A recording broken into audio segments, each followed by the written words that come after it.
Wow, this really does feel like a fancy box from a fancy watch.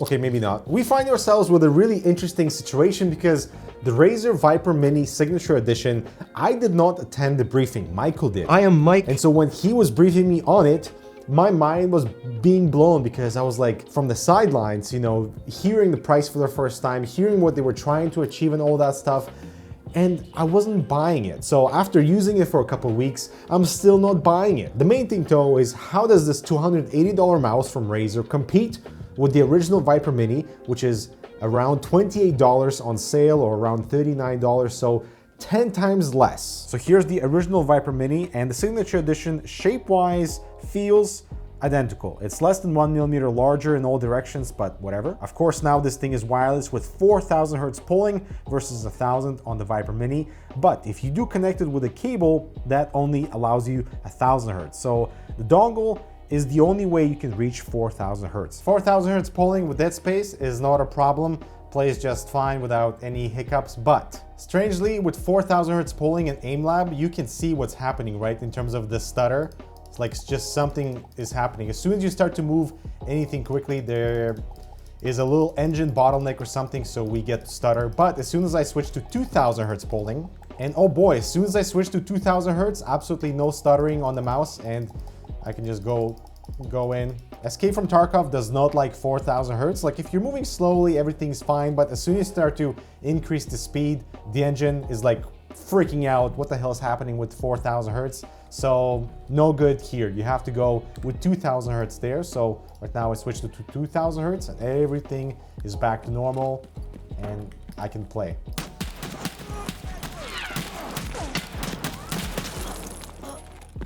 Okay, Mr. Scav, a little tanky boy.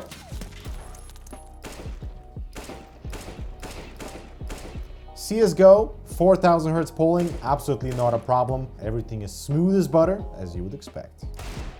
The physical button for DPI has shifted to the bottom now, which also acts as your power button. And that's pretty much it. And of course, the feet and your skates are slightly different in design. We have improved switches with longer lifespan, much better scroll wheel. I would say the biggest impressive thing with the Signature Edition is the weight reduction. So 49 grams versus 61 on the original. So being wireless, that makes a huge difference. Whoa, dude, that was so rich last night. You went to the Ridge? Of course, I had a secret code. What is it? It was Ridge. That's Ridge, man. That's Ridge. Wait a second, is that a Ridge? Yep. Didn't have to go anywhere last time. Dude, that's so rich. An evolution in slim towers designed to fit your space for gaming or entertainment, standing tall or laying flat, with powerful fans to scare the heat. A Gen 4 riser cable is included, so you can find your own balance. That's Rich for you, the talk of the town. Bridget below. Honestly, as like a bystander receiving this information from the sidelines, I found the price point to be absolutely absurd, regardless of how much tech went into it, regardless of the switches, all the additional accessories, the fancy watch packaging, which isn't so fancy, lipstick on a pig type of situation. But to be fair, if I spend $280 of my own money on a gaming mouse, I would want it to have this scroll wheel. It is absolutely magnificent in both how it feels, how it sounds, the tactility, the beauty.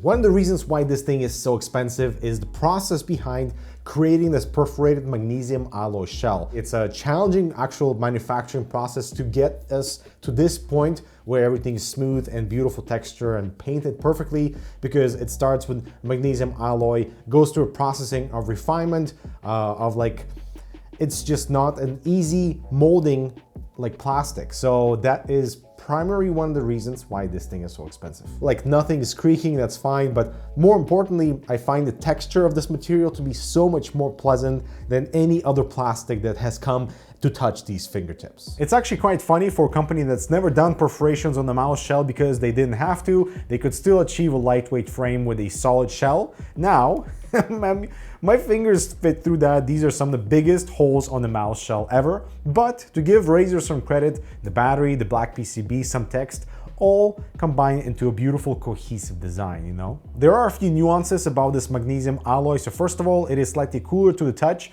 versus your traditional plastic shells. Despite having this really smooth texture, when combined with a little bit of sweat, I find it adds such good grip. Much better grip than having rubberized sections on the sides or even having textured sides like we see on a lot of the plastic mice. So yeah, the shell and in terms of like the handling, I find it perfect. Although you do notice these massive holes when you make contact with the body. This is a product of our obsession of trying to press into the mouse all these plastic perforated shells and look for a hint of squeaking, of creaking. So sure, magnesium alloy doesn't do it, but my M4 wireless that I've been using for months as my daily productivity mouse doesn't creak either. Here's my original MM720 that I mained for many months as well.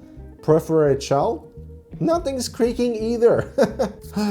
But it is pretty hilarious to see how much attention the Viper Mini signature is getting because everyone wants it, but nobody wants to spend the money. Stickers, of course, are included as part of the staple. We have this cleaning pad. We do have grip tape that you will install on the sides or the triggers, although I find it to be just fine without. And we also have additional glass feet or standard PTFE feet, but the glass ones, they will give you additional glide for that extra smoothness, you know what I mean? Now, regardless of what I just said about the price and this being expensive and etc., it is incredibly easy to work with.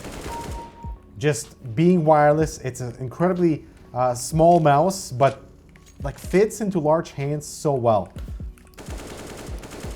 Hello? All right.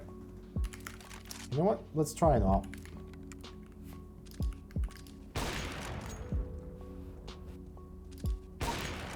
Nice shot.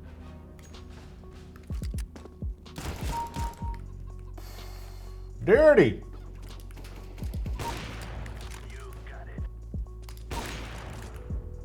I love the texture of this mouse, my goodness. I can see why a lot of people are liking the Viper Mini as a shape. It's so easy to control for flicks, for doing any like serious FPS stuff. Especially when you dial in your like perfect.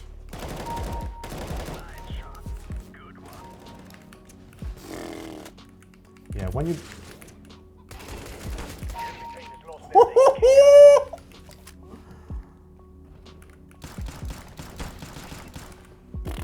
all right, let me get some health.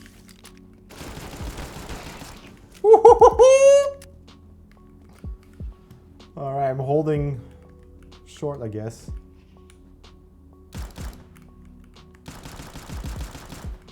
Did? Wow. 5'7", man. It's holding. Hello? Look at that. MVP. Most damage.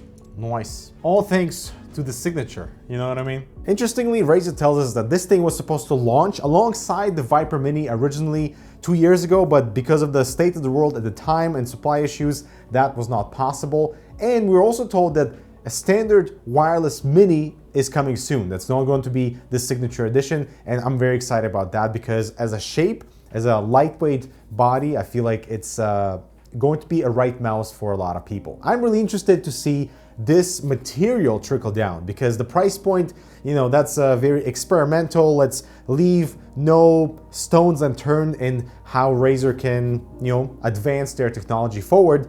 And this material, I feel like, might be the future of wireless mice because it is lightweight, because it is very strong and no plastic fatigue over time, etc. My only complaint with this particular model is that 4000 Hz polling is not available in some games. That's not Razer's fault, just something to keep in mind. I do like that the 4K dongle can display your battery status, your connection status, or a battery warning LED. But for some reason, even though I set this thing to go to sleep after 3 minutes, it does not. It just stays up all night for me, consuming battery, and yeah, it's not ideal. Of course, it charges with USB-C, and it interestingly has fast charging. So in under an hour, I was able to go from 0% to 100, and that's awesome. Of course, battery life is not ideal for such a tiny body. Razer claims up to 60 hours. In my experience with 4K Hertz polling rate, I mean, I have to charge this thing almost daily. I would say the biggest takeaway here is this experimental factor with the material, to see how market does respond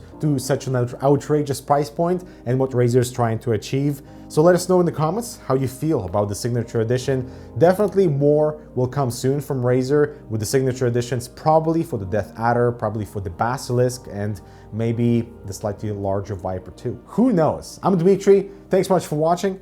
I'll talk to you in the next video.